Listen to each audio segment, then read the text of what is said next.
আপনারা জানেন বিগত সরকার আমাদের কনস্টিটিউশনাল যে একটা রাইট টু স্পিক সেটাও জুডিশিয়ারি দিয়ে হরণ করেছিল।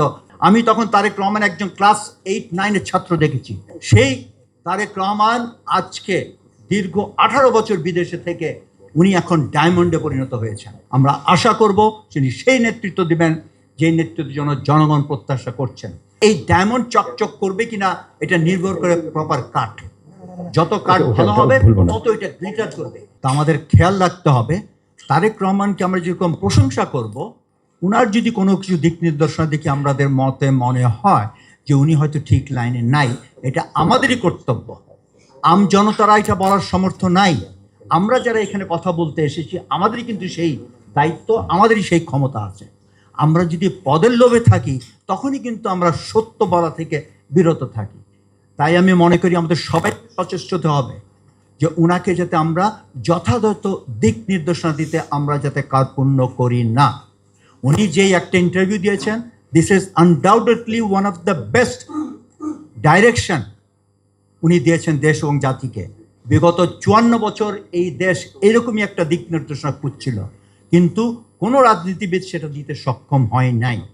আপনারা জানেন বিগত সরকার আমাদের কনস্টিটিউশনাল যে একটা রাইট টু স্পিক সেটাও জুডিশিয়ারি দিয়ে হরণ করেছিল, যে তারেক রহমানের কোনো বক্তব্য কোনো প্রচারণ করা হবে না।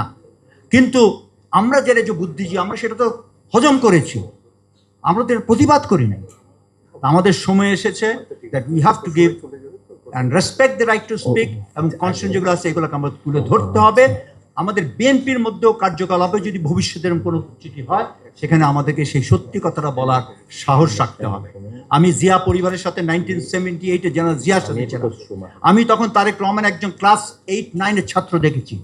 সেই তারেক রহমান আজকে দীর্ঘ 18 বছর বিদেশে থেকে উনি এখন ডায়মন্ডে পরিণত হয়েছেন। এটা আমি পূজা করার জন্য নয়, এটা আমি সত্যি বাস্তবে বলেছি। তো উনি এই ডায়মন্ড চকচক করবে কিনা এটা নির্ভর করে প্রপার কাঠ। যত কাঠ ভালো হবে তত এটা গ্লিটার করবে। এই কাঠটা যাতে ঠিক থাকে আমাদের সবার সেই দায়িত্ব আছে।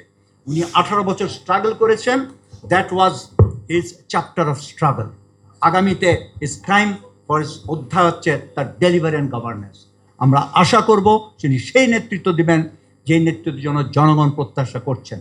আমি একজন সামরিক বাহিনী ব্যক্তি হিসাবে আমি এটা বলতে চাই, আমার দিক নির্দেশনা হচ্ছে, আমার যেটা আকাঙ্ক্ষা, সশস্ত্র বাহিনীকে ডিপলিটিসাইজ করতে হবে, এটাকে টিপ দিতে হবে, এটা একটা ডেটারেন্স সৃষ্টি করতে হবে। আমি সেই আশায় আমি তারেক রহমানের দিকে তাকিয়ে আছি। আমি ওনার সাথে যতবার কথা বলেছি আমি উৎসাহিত হয়েছি উনি সেই দিক থেকে নির্দেশনা দিবেন। ইনশাল্লাহ ভবিষ্যতের বাংলাদেশ উজ্জ্বল। বাংলাদেশ জিন্দাবাদ, সবার আগে বাংলাদেশ।